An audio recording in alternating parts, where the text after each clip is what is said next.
Welcome back to Santa Clarita's hometown station, AM 1220 KHTS. This is Randal Winter with Randal Winter Construction, and I have Ben Rodriguez here, right? Hey, good morning, Randall. How are you doing? So tell me, Ben, first let's start from the basic. I know we have to have a solid base on our deck. So we're talking out there about your patio covers that are waterproof, mostly, correct? Yes. Okay. So you need to have a solid foundation, and that would usually be 3/4 inch plywood, sometimes marine grade, but it's not necessary, correct? That's correct. It needs to be exterior grade. And the reason for the thickness on the plywood is a lot of it ties into code, whereas we need to have a 1 hour fire rating Okay. assembly, and that gives us what the manufacturers typically test over the deck system onto that plywood. So one of the things as a general contractor and having our own 3 or 4 carpenters working for us, I know when we put decks down for you, and we're actually doing we just finished a balcony, not a balcony, but a loft, and we started another loft. And when we put the decks down, we have to have blocking under each, either tongue and groove plywood, or we have blocking underneath the ply where the joints meet, because you don't want any flexing, because if you have flexing, then you have a chance for ripping. Is that correct? That's correct. And when if it does rip, it's going to transfer. And these deck coating systems are an adhered system to the substrate. So anything that transfers up will cause a breach or a crack in the system. Well, so let's talk about what substrate means. Substrate is what we're bonding the deck coating to. That's my wood. That's your plywood. Okay. Now, let's talk about the system. You have a couple. How many different systems do you guys employ? Well, there's typically known as 3 standard systems in the industry. All right, so let's start with all 3, with one at a time, so everybody has an opportunity to clearly understand what their options are. Okay. As a traffic-bearing deck coating system, this is where people are going to walk directly on it, and it's going to be exposed to UV. You have what's known as a metal lath reinforced. Okay, so that's a wire lath. Cementitious deck coating system. So they put down a bituminous paper, a black paper, or? No, depending on the manufacturer chosen, most of them bond a galvanized metal lath, staple it directly to your plywood. Okay. And then trowel the proprietary deck coating system over that and build it up. So that's a cementitious material, but it's thin. It's probably, what, 3/8 of an inch or so? It varies. Most of them are tested about 1/4 inch when you Okay. do a metal lath system Okay. in thickness. So you staple on your wire, and then you put on your proprietary cementitious material. Yes. And then at that stage, then you do your texture coat. There you can get into designs if they want to see like a stone border, a brick border, or just a smooth trowel finish, or a knockdown finish. It's an open canvas at that point, what the homeowner wants to see. Okay. That's when that's done, and then a color coat or a sealer's put on top. Okay. So we have the wire mesh, then we have the cementitious material, and then over that we put, what was that called? Well, that's would be your texture coat. Texture coat. Okay. And then there's one final coat that's like a color coat. Yes. Just like on your stucco, but it's flexible, isn't it? Yes, it's flexible. And then the other system you get to is What was that system we just talked about? Well, that's What do you metal call it? lath. Metal lath system. Metal lath Okay. system. Is that the best, second best, or that's for heavy traffic?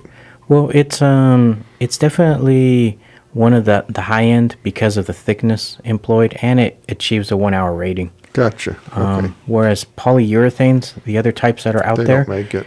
the only way it gets any ratings is if you go over concrete. Ah, So you would have to have plywood and then build up lightweight concrete on top. which is very expensive, and it displaces your thresholds on your doors and stuff. Okay, let's talk Exactly. about number 2. So this is the the polyurethane deck system. Now it can be bonded directly to plywood, and it typically uses an epoxy primer that goes over to the plywood, and then multiple coats of polyurethane resin. One is a base coat. The second one is known as the top coat. That provides the UV protection from the sun. The base coat provides the flexibility and waterproofing to the system.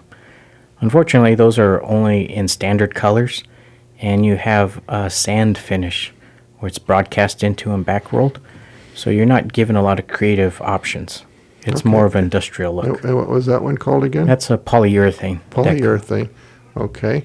And then our third deck choice? is what's known as the fiberglass I resin think that's the system. one you did on my house. That's what they do on stairs on commercial, or no? They can be used there Okay. for that. A lot of times it's done in remedial work because it's a thin film system. We're talking like 3/8 of an inch Okay. max. And So what's the steps in applying that one again? that one uses a chopped strand mat, which is a fiberglass mesh. And how's that placed on? It's not stapled, is it? No, it's loose laid, and the deck coating manufacturer has a liquid resin waterproof coat that saturates through that mat and bonds it to your substrate. So the fiberglass brings in the strength, and then it adheres. Just as a sideline, I did a few driveways. We use fiber mesh. And those are like we add it to the concrete, and it's like just like maybe half-inch pieces of fiberglass. That adds like triple strength so you don't get cracks in your concrete. But we'll talk about concrete another day with someone else. Go back to your system. So you got the fiberglass. The base coat, that's allowed to dry, and then at that stage, once that's dry, then the installer, like us, we would come down with the texture finish. Whether it's, again, your option of you want a smooth trowel, you want a design, or just a knockdown finish. And then it's either painted or a sealer's put on top. Okay, and that many colors for the sealers. Well, in sealers, typically they're clear because we're doing like a fox stone finish where we're doing color stains. So we want to highlight the colors. Oh, cool. Now, what kind of different looks have you been working with real quick? And then we'll take a break.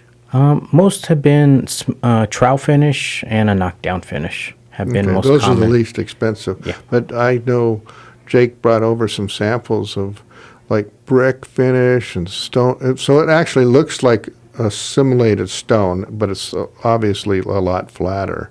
Yes, And it's all waterproof and there's no grout. correct. So you can do stone. I saw some swirly colors. No, it's a wide open canvas, so it's really It's as creative as the guy you can get on the job, or they give you instructions for. no, it's up to our field guys, their creativity. Okay, A lot of it's learned in the field. good. All right, so we're going to take a break again, and then we'll be back and wrap up. And then we'll have Debbie from Randal Winter Construction coming and talking about different code things we deal with, the city and the county. So again, here we are in Santa Clarita's hometown station, AM 1220, KHTS.